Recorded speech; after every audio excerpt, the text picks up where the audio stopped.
আগের ভিডিওতে আমরা কথা বলেছি ফর্মস অফ কমিউনিকেশন নিয়ে।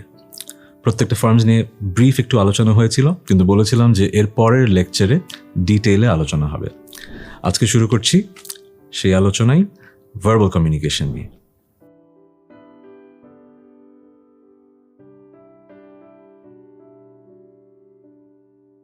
গত লেকচারটা যারা খেয়াল করে শুনেছেন তাদের নিশ্চয়ই মনে আছে আমি বলেছিলাম কথা বলা is a form of art. কিছু মানুষ এমনভাবে কথা বলেন, তাদের কথা বলার বাচনভঙ্গি এমন যে তাদের কথা শুনতেই ভালো লাগে। তাদের কথা বলার অঙ্গভঙ্গি, শব্দ চয়ন তার পার্সোনালিটির একটা পার্ট হয়ে যায়, এবং এ কারণেই সে মানুষটাকে আমাদের ভালো লাগতে শুরু করে। এই যে সুন্দর করে কথা বলতে পারাটা, এটা কিন্তু আমাদের সবার জন্যই একটা কাঙ্ক্ষিত দক্ষতা, একটা ডিজায়ারেবল ট্রেট। এই ভিডিওতে আমি আপনাদের কিছু টিপস শেয়ার করব, যেগুলো যদি আপনি মন দিয়ে শোনেন এবং আত্মস্থ করেন, তাহলে আপনিও একদিন কিন্তু প্র্যাকটিসের সাথে সাথে একজন ভালো বক্তা হতে পারবেন। কি সেই টিপস? আমরা একটা ভিডিওতে বলেছিলাম একটা শব্দ নেমনিক ডিভাইস। কিছু কনসেপ্ট মনে রাখার জন্য আমরা যেটা করি, একই শব্দের অদ্যাক্ষর মনে রাখার চেষ্টা করি। যেরকম 5 C's পড়েছিলাম, 4 P's ছিল। আমি এই লেকচারটা সাজিয়েছি 5 P's দিয়ে। এটা কোনো প্রোপ্রিয়েটারি নলেজ না, এটা জাস্ট লেকচারের সুবিধার জন্য তৈরি করা। সো প্রথম পিটা কি? প্রথম হচ্ছে প্রিপারেশন। প্রিপারেশন নিয়ে কথা বলার আগে আপনাদের একটা প্রশ্ন করি। আপনাদের মধ্যে কজনের আসলে কথা বলতে ভালো লাগে? একটু চিন্তা করেন তো। অনেকে কিন্তু মাথায় ভেবে নাড়ছেন, আমি জানি। কথা বলতে কিন্তু অনেকেরই ভালো লাগে না। হতে পারি আমরা ইন্ট্রোভার্ট, আমরা শাই, আমরা ভয় পাই আমরা কি বলতে কি বলে ফেলি, হাসির পাত্র হই কিনা। ক্লাসরুমে যখন টিচার বলে যে এই তুমি বলো তো, তখন হাত পা কেঁপে ওঠে। এটা কিন্তু কম বেশি সবার হয়েছে। আবার হয় না, মিটিংয়ে বস জিজ্ঞেস করে কারো কোনো প্রশ্ন আছে, কেউ হাত তোলে না। হয় না এরকম? হয় কিন্তু। আবার বন্ধুদের মাঝেও অনেকে আছে খুব কথা বলি, আবার অনেকে কথা বলি না, কম কথা বলি। চিন্তা করে দেখবেন, এরকম বন্ধুদের মাঝে, ফ্যামিলি গ্যাদারিংয়ে হয়তো কথা বলাটা সহজ, তাও কিন্তু অনেকের জন্য কঠিন। কথা বলাটা কঠিন কেন জানেন? আমার একটা ভয় কাজ করে। এটা একটা অদৃশ্য ভয়। ক্লাসরুমে অথবা একটা পোডিয়ামে ভয়টা বোঝা যায়। সবার সামনে কথা বলছি, কি বলতে কি বলে ফেলি, যদি ভুল বলি, আমাকে নিয়ে যদি হাসাহাসি হয়, সেটা না হয় আমরা বুঝি। কিন্তু একটা প্রাইভেট স্পেসেও কিন্তু আমরা একটা ভয় আমাদের ভেতরে কাজ করে। এখন এই ভয় থেকে কারা বেরিয়ে আসতে পারে? কখনো মনে হয়েছে? কিছু মানুষ কিন্তু ভয় পান না। সবার আগে স্যারের সাথে হ্যাঁ স্যার আমি বলবো, বস আমার এই আইডিয়াটা, অথবা বন্ধুদের মাঝেও সবচেয়ে বেশি কথা বলছেন। এই মানুষগুলো কি আসলে আলাদাভাবে চিন্তা করে বা করতে পারে? কখনো ভেবেছেন? প্রিপারেশন। এটা এমন না যে পরীক্ষার আগের প্রিপারেশন। এই প্রিপারেশনটা মানে হচ্ছে এই সাবজেক্ট ম্যাটারে আপনার এক্সপোজার আছে কিনা, আপনি এই বিষয়ে কিছু জানেন কিনা। সেটা হতে পারে বই পড়ে, সেটা হতে পারে ডকুমেন্টারি দেখে, সেটা হতে পারে ইনফর্মাল আড্ডার মাধ্যমে। যেই সাবজেক্ট ম্যাটারে আপনার কিছু ধারণা আছে, আপনি কথা বলতে পারেন। যে সাবজেক্ট ম্যাটারে আপনার অনেক পড়াশোনা আছে, আরও কনফিডেন্টলি কথা বলতে পারেন। তার মানে কি? আপনি কথা বলতে পারবেন তখনই যখন আপনার নিজের মাঝে কনফিডেন্সটা আসে যে আপনি এই বিষয়ে কথা বলতে পারেন। তার মানে প্রিপারেশনের মাধ্যমে যে কোনো বিষয় কিন্তু আপনি সেই কনফিডেন্সটা নিয়ে আসতে পারেন নিজের মাঝে। প্রিপারেশন 2 রকমের হয়, স্বল্প মেয়াদি আবার লং টার্ম। কীরকম? ধরেন আমাকে একটা লেকচার দিতে হবে, আমি জানি একটা সাবজেক্ট ম্যাটার আমার দক্ষতা অর্জন করতে হবে, তারপর আমি লেকচারটা দেবো। তো আমার তো পড়াশোনা করতে হবে। এটা হচ্ছে একদম ফোকাস, স্বল্প মেয়াদি। আরেকটা হচ্ছে দীর্ঘমেয়াদী। একটা বিষয় নিয়ে আমি বছরের পর বছর পড়াশোনা করেছি, আমাকে আজকে এই বিষয় নিয়ে কথা বলতে হবে, আমার আলাদা করে পড়াশোনা করার কিছু নেই, আমি বলতে পারবো। একটু উদাহরণ দিই। ধরেন আমি তো অনেক বছর গানের সাথে আছি, সো আমাকে যদি মিউজিক নিয়ে কিছু বলতে বলা হয়, আমি কিন্তু অনেকক্ষণ কথা বলতে পারবো, কারণ আমি এই বিষয়ে subject matter expert in a way. অনেক বছর ধরে আমার মিউজিক নিয়ে পড়াশোনা আছে এবং রিয়েল লাইফে কাজ করার অভিজ্ঞতা আছে। আমি কিন্তু গান নিয়ে অনেক কথা বলতে পারি চাইলে। সো আপনি যদি ভার্বাল কমিউনিকেশনে স্ট্রং হতে চান, আপনার শাইনেস, ভয় দূর করতে চান, আপনাকে কি করতে হবে? বিভিন্ন বিষয়ে পড়তে হবে, নিজেকে এক্সপোজ করতে হবে ওই নলেজের প্রতি। তাহলেই দেখবেন আস্তে আস্তে আপনার প্রথম যে criteria to become a good speaker fulfil হয়ে গেছে। সো কুইক হ্যাক, যেসব বিষয়ে আপনার ইন্টারেস্ট আছে সেগুলো নিয়ে একটু পড়াশোনা করুন। সেগুলো নিয়ে আপনি কমফোর্টেবল এরকম সেটিংয়ে কথা বলা শুরু করুন। কথা বলতে বলতে আস্তে আস্তে কনফিডেন্স বিল্ড করুন। দেখবেন এমন জায়গাতে আপনি কথা বলতে কনফিডেন্স পাবেন যেখানে আপনি আগে কনফিডেন্স পেতেন না। I hope you remember this. Second যে টিপসটা আমি আপনাদের দেবো সেটা প্রিপারেশনের সাথে কাইন্ড অফ রিলেটেড। প্র্যাকটিস আর প্রিপারেশন শুনে মনে হচ্ছে এক, কিন্তু আসলে এক না। প্রিপারেশন কিন্তু ওভার দ্য ইয়ার্স বেসিক্যালি আপনার হয়ে যাচ্ছে এক একটা সাবজেক্ট ম্যাটারে, আর প্র্যাকটিস হচ্ছে যখন আপনার স্পেসিফিক কোনো কাজে কথা বলতে হবে, কোনো একটা সেটিংয়ে যেখানে আপনি জানেন সবাই আপনার কথা জাজ করবে। সো আপনাকে এক্সট্রিমলি কনফিডেন্ট থাকতে হবে about what you gonna talk about. So over the years আপনার প্রিপারেশন থাকলেও you might not perform well unless you practice targeting that situation. কিভাবে করবেন? অনেকে অনেকভাবে করে, আমি আমার সিক্রেটগুলো বলি। আমি সবসময় যেটা করি, I sit down and I write. আমি কি বলতে চাই সেটা আমি লিখে ফেলি। একবার লিখে ফেলি, একদম চিন্তা ভাবনা ছাড়া আমার মনে যা আছে সব লিখি। একবার পরে আমি একটু নিজেই এডিট করি, কনসাইজ করি। মনে আছে নিশ্চয়ই কনসাইজ শব্দটা। আমি আবারও পড়ি, জোরে জোরে পড়ি।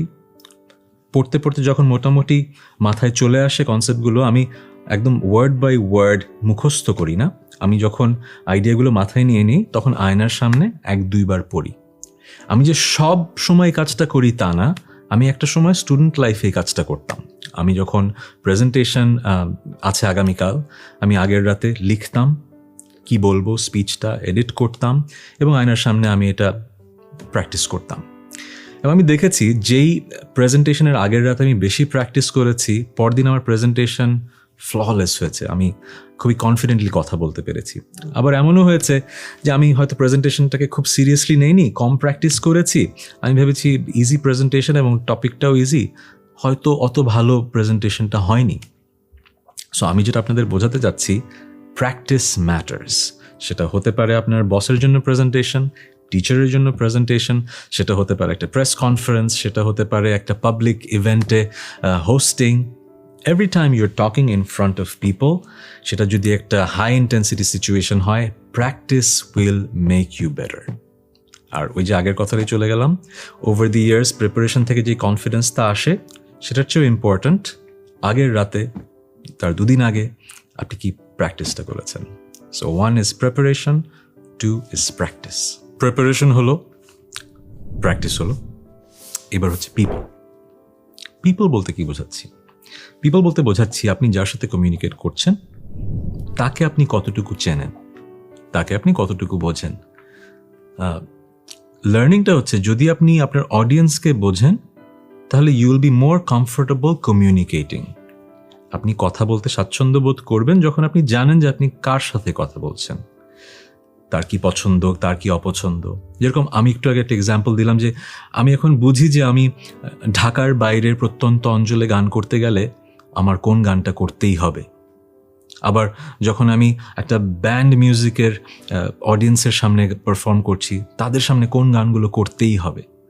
আমি over the years I have learn যে আমার অডিয়েন্স কারা, এই জন্য আমি কনফিডেন্টলি গানগুলো পিক করতে পারি, গাইতে পারি। এখন আপনারা হয়তো ভাবছেন তার মানে যাদেরকে আমি চিনি, আমার পরিচিত, তাদের সামনে আমি কথা বলতে পারবো, আর যাদের আমি চিনি না তাদের সামনে কথা বলতে পারবো না। হয়তো না, ব্যাপারটা কিন্তু সেরকমও না। ধরেন আপনার বাবা, আপনি তাকে চেনেন, কিন্তু অনেক সময় হয় না কোনো একটা কিছু তাকে বলবেন, ভয় লাগে এটা বলবো। এরকম তো ছোটবেলায় হয়েছে আমাদের। এটা কি চাইবো? এই পারমিশনটা কি দেবে? আমরা কিন্তু পরিচিত মানুষের কাছে অনেক সময় কথা বলতে সংকোচ বোধ করি। তার মানেটা কি? আমরা তো এই মানুষটাকে চিনি। সো মানুষটার সাথে পরিচয়টা কি সেটা ইম্পর্টেন্ট না। ইম্পর্টেন্ট হচ্ছে কোন মানুষকে কিভাবে কথা বললে কমিউনিকেট করা যায় সেই ব্যাপারের উপর কনফিডেন্স। আমি যেমন এখন কনফিডেন্ট একজন আর্টিস্ট হিসেবে অডিয়েন্সের সাথে কিভাবে কমিউনিকেট করতে হয়, আমার অডিয়েন্সের সাথে ওই ট্রাস্টের জায়গাটা তৈরি করে ফেলেছি। সেরকম অনেকে আছে বাবা মার সাথে সেই ট্রাস্টের জায়গাটা তৈরি করে ফেলেছে, এ কারণে সে বাবা মাকে সব কিছু বলতে পারে, বাবা মাও তাকে সেই জায়গাটা হয়তো দিয়েছে। আবার অনেকে আছে বাবা মার সাথে সেই জায়গাটা তৈরি হয়নি। এখন দোষটা কার, বাবা মার না আপনার? হয়তো দুদিক থেকেই একটু কাজ করতে হবে। সো আমি যেটা বোঝাতে চাচ্ছি, হতে পারে আপনার বাবা মা, হতে পারে বন্ধু বান্ধবী, হতে পারে আপনার বস, হতে পারে টিচার, হতে পারে একজন র্যান্ডম অডিয়েন্স যার সাথে আপনি এই প্রথম স্টেজে দাঁড়িয়ে কথা বলছেন। আপনার মাঝে যেটা লাগবে, ওই মানুষটাকে বোঝার চেষ্টা যে কিভাবে তার সাথে একটা ট্রাস্ট বিল্ড করা যায়। এখন আপনি বলতে পারেন, বাবা মার সাথে না হয় ট্রাস্ট বিল্ড আমি করলাম, আমি একটা অডিয়েন্স যাকে কখনো দেখিনি তার সামনে আমি একটা প্রেজেন্টেশন দিচ্ছি, আমি ট্রাস্ট বিল্ড করব কিভাবে? অনেকগুলো উপায় আছে। তার মাঝে একটা হচ্ছে অনেস্টি। আপনি যাদের সাথে কথা বলছেন তাদেরকে শুরু থেকে এমনভাবে কথা বলা যে তারা বোঝে যে আপনি যতটুকু বলছেন অনেস্টলি বলছেন, কি কারণে বলছেন। সো কমিউনিকেশনটা অনেস্ট হতে হবে। বাবাকে বলতে হবে, বাবা আমি এই জিনিসটা চাই, তুমি চাচ্ছ আমি ইঞ্জিনিয়ারিং পড়ি, কিন্তু আমি চাচ্ছি আমি বিজনেস অ্যাডমিনিস্ট্রেশন পড়ি, আমার জন্য এটা ইম্পর্ট্যান্ট। আপনি যদি নিজে বিশ্বাস করেন, অনেস্টলি যদি বিশ্বাস করেন আপনার জন্য সেটা ইম্পর্টেন্ট, আর যদি সেটা কমিউনিকেট করেন, আপনার বাবা কিন্তু একদিন না বুঝলো পরের দিন বুঝবে। সো দ্য হ্যাক ইজ, হোক খুব পরিচিত মানুষ, হোক অপরিচিত মানুষ, আপনি সেই মানুষটার সাথে একটা ট্রাস্ট বিল্ডিংয়ের জায়গা তৈরি করতে হবে। তাহলেই দেখবেন আপনি কনফিডেন্টলি কথা বলতে পারবেন এবং যিনি শুনছেন তিনিও আপনার কথাগুলো শুনতে আগ্রহী হবেন। প্র্যাকটিস, প্রিপারেশন এবং পিপল তো হলো। ফোর্থ পয়েন্ট যেটা মনে রাখতে হবে সেটা হচ্ছে প্র্যাকটিক্যাল এক্সাম্পলস। মানে কি? আপনি একটু মনে করার চেষ্টা করেন তো, কোন টিচারের পড়ানো আপনার খুব ভালো লাগতো? যেই টিচার বইয়ের থিওরিজ বেশি বলতেন এরকম টিচার, নাকি যেই টিচার এমন এমন গল্প থিওরির সাথে মিশিয়ে বলতেন যে গল্পগুলো খুব ইন্টারেস্টিং লাগতো শুনতে? নিশ্চয়ই দ্বিতীয় টিচার। আমারও তাই। এবং আমিও যখন শিক্ষকতা করা শুরু করেছি আমি দেখেছি যে ক্লাসে আমি আসলে থিওরি বেশি পড়াতাম ছেলে মেয়ের মুখের এক্সপ্রেশন খুব একটা ভালো থাকতো না, কিন্তু যেই ক্লাসে আমি থিওরির সাথে প্র্যাকটিক্যাল এক্সাম্পলস বেশি দিতাম দেখতাম এক ধরনের গ্লো তাদের মুখে। So over the years I have realize যে কথা আমরা বলতে চাই, কিন্তু কীরকম কথা বলতে চাই? মানুষ আসলে থিওরি শুনতে চায় না, বোরিং কথা শুনতে চায় না, সবার সময় কিন্তু ইম্পর্ট্যান্ট। সো আপনি যখন কথা বলবেন প্র্যাকটিক্যাল বিষয় নিয়ে কথা বলবেন। আর এখানে যেই ইম্পর্ট্যান্ট অ্যাডভাইসটা আমি দিতে চাই, আমি নিজেকেও বলি, বিকাম আ স্টোরি টেলার। আপনি যখন কথা বলবেন গল্প বলবেন, প্র্যাকটিক্যাল লাইফ থেকে গল্প বলবেন, অথবা কোনো গল্প কোথাও শুনেছেন সেটাই বলবেন। যখন আপনি গল্পের ছলে কোনো কিছু বলবেন মানুষ শুনতে আগ্রহী হবে, গল্পটা মনে থাকবে, এবং গল্পের মাঝে যদি কোনো শিক্ষা থাকে সেটাও সে কিন্তু ভেতরে নেবে। সো এইবারের টিপসটা হচ্ছে bring in practical examples in whatever you say. শেষ যে পয়েন্টটা নিয়ে আমি কথা বলতে চাই সেটা আমার খুব পছন্দের একটা পয়েন্ট, সেটা হচ্ছে পজ অ্যান্ড পয়েজ। পজ হচ্ছে PAUSE, পজ, আর পয়েজ হচ্ছে POISE, পয়েজ। পজটা কি? আমরা শব্দটার সাথে পরিচিত, রিমোটে থাকে, রাইট? পজ দিলে কি হয়? সাময়িক বিরতি। কথা বলার সময় আপনাকে বুঝতে হবে কখন আপনাকে থামতে হবে। অনর্গল কথা বলতে থাকলে হবে না, আপনাকে বুঝতে হবে আপনি যার সাথে কমিউনিকেট করছেন তাকেও কথা বলার ফ্লোর দিতে হবে, ফিডব্যাক নিতে হবে যে আপনি যা বলছেন সেটা আপনার অডিয়েন্স বুঝতে পারছে কিনা। অসম্ভব ইম্পর্ট্যান্ট একটা কনসেপ্ট পজ। জীবনে যেরকম সবসময় জানতে হয় যে ছুটতে হবে, কিন্তু একসময় থামতে হবে, সেরকম কথা বলার সময়ও কথা বলতে বলতে আপনাকে পজ নিতে হবে। আমি যদি ক্যামেরার দিকে তাকিয়ে লেকচারটা না নিয়ে একটা ক্লাসরুমে লেকচার নিতাম, আমি কিন্তু এভাবে অনর্গল কথা বলতাম না। আমি কিন্তু পজ নিতাম, আমি কিন্তু ফিডব্যাক নিতাম, কোয়েশ্চেন্স নিতাম। আমাদের কিছু লিমিটেশনস আছে, সেজন্য আমি পজ কম নিতে পারছি, কিন্তু কখনো যদি আমার রিয়েল লাইফ ক্লাসের অভিজ্ঞতা আপনাদের হয় দেখবেন আমি পজটা খুব সুন্দর নেই। পজ এবং হচ্ছে পয়েজ। পয়েজ কি? পয়েজের অনেক রকমের ডেফিনেশন আছে, আপনার ডিকশনারিতে দেখলে সুন্দর সুন্দর অর্থ পাবেন। আমার যেটা পছন্দ সেটা হচ্ছে গ্রেসফুল ব্যালেন্স। এই শব্দটা এত সুন্দর, পয়েজ মানে ব্যালেন্সটা আসলে উপলব্ধি করতে হয়, কথা দিয়ে বোঝানো খুব কঠিন। ধরুন আপনি খুব জোরে কথা বলছেন কিন্তু একজন বিরক্ত হচ্ছে, আপনি আবার এত আস্তে কথা বলছেন সে শুনতেই পাচ্ছে না। কিন্তু আসলেই যদি কমিউনিকেট করতে হয় আপনাকে ব্যালেন্স থাকতে হবে, আপনার ভলিউমটা জানতে হবে, কোথায় কোন ভলিউমে কথা বলতে হয়, একটা ব্যালেন্স। আপনাকে জানতে হবে যে কতটা কর্কশ হতে হয়, আবার হয় না, আবার কতটা টিমিড হতে হয় বা হয় না। আপনাকে জানতে হবে কোনটা আপনার জেন্ডারের জন্য ব্যালেন্স। আপনাকে জানতে হবে কত তাড়াতাড়ি কথা বললে মানুষ বিরক্ত হয়, আবার কত আস্তে কথা বললে মানুষ হাই তুলতে শুরু করে। আপনাকে ব্যালেন্সটা জানতে হবে। সো পয়েজ কিন্তু একটা জিনিস না, পয়েজ হচ্ছে the total package of who you are and how you are communicating. Poise হচ্ছে আমি যেভাবে বসেছি আপনার মনে হতে হবে যে আমি কমফোর্টেবল। পয়েজ হচ্ছে আপনি যেভাবে আমার দিকে তাকিয়ে আছেন আপনার যেন মনে হয় আমি আপনার সাথেই কথা বলছি, আমি কোনোভাবে ডিস্ট্র্যাক্টেড না। পয়েজটা আসলে শব্দ দিয়ে কয়েকটা গাইডলাইন দিয়ে বোঝানো খুব কঠিন। আপনার পছন্দের যারা বক্তা আছেন, যাদের কথা শুনতে ভালো লাগে, তাদের কথা বলার ভঙ্গিমাটা আপনি দেখবেন, দেখতে দেখতে একসময় বুঝে যাবেন দিস ইজ পয়েজ ফর মি। এখন যেটা আরেকজনের জন্য পয়েজ সেটা আপনার জন্য পয়েজ নাও হতে পারে।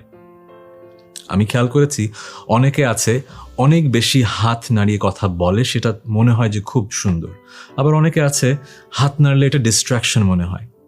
তার জন্য যেটা ব্যালেন্স অ্যান্ড পয়েজ, আরেকজনের জন্য সেটা ব্যালেন্স অ্যান্ড পয়েজ নাও হতে পারে। সো এই কারণে আমি এখন যেটা আপনাকে বলছি পয়েজ, সেটা আপনারই ডিসিশন নিতে হবে আমার জন্য সেটা পয়েজ কি না।